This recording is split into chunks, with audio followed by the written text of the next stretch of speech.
सर्वसामान्यांच्या हक्काचा आवाज जागर जनस्थान। जळगावातील अंमळनेर पोलिसांनी कमतावाडीजवळ मोठी कारवाई करत गांजा तस्करांना अटक केली आहे।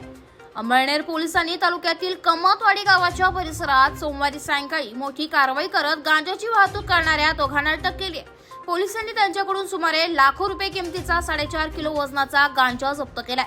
28 एप्रिल रोजी सायंकाळी 5 वाजेच्या सुमारास कमतवाडीजवळ गस्त घालत असताना दुचाकीवरून संशयितरित्या जात असलेल्या दोघांना पोलिसांनी थांबवले। त्यांची झडती घेतली असता त्यांच्याजवळ 4.5 किलो गांजा आढळून आला।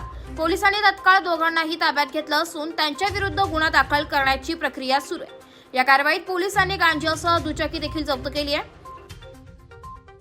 अंमळनेर पोलीस स्टेशनला एक खबर प्राप्त झालेली होती का 2 इसम मोटरसायकल क्रमांक MH19 DR 9791 या गाडीने गांजा घेऊन जाणार आहे।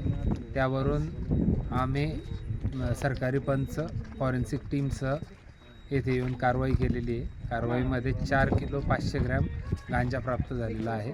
2 आरोपी आहेत, एक पाटील आणि एक भिल्ल असे 2 आरोपी आहेत। 2 आरोपी ताब्यात घेण्यात आलेले आहे, गाडी ताब्यात घेण्यात आलेली आहे आणि 4 किलो 500 ग्रॅम गांजा ताब्यात घेण्यात। आरोपी जे आहेत ते याआधी रेकॉर्डवरचे गुन्हेगार आहेत की काय, हिस्ट्री काय?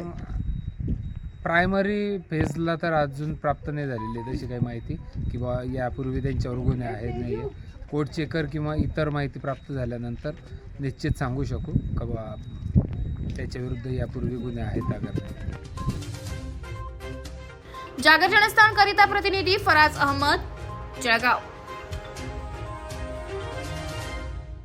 नाशिककरांना सूचित करण्यात येत आहे की 2025-26 या वित्तीय वर्षाचे मालमत्ता कराचे देयके मनपाच्या संकेतस्थळावर उपलब्ध करून देण्यात आलेली आहेत। त्यानुसार मालमत्ता कराची एक रकमी आगाऊ भरणा व ऑनलाईन भरणा केल्यास विशेष सवलत देण्यात येणार आहे। चालू वित्तीय वर्षाचा मालमत्ता कर एक रकमी भरल्यास एप्रिल महिन्यात 8% सूट, मे महिन्यात 6% सूट, जून महिन्यात 3% सूट मिळेल। तसेच ऑनलाईन पेमेंट करणाऱ्यांसाठी 5% किंवा 3000ची सूट मिळेल। नाशिक महानगरपालिकेच्या कर आकारणी विभागाद्वारे जनहितार्थ प्रसारित।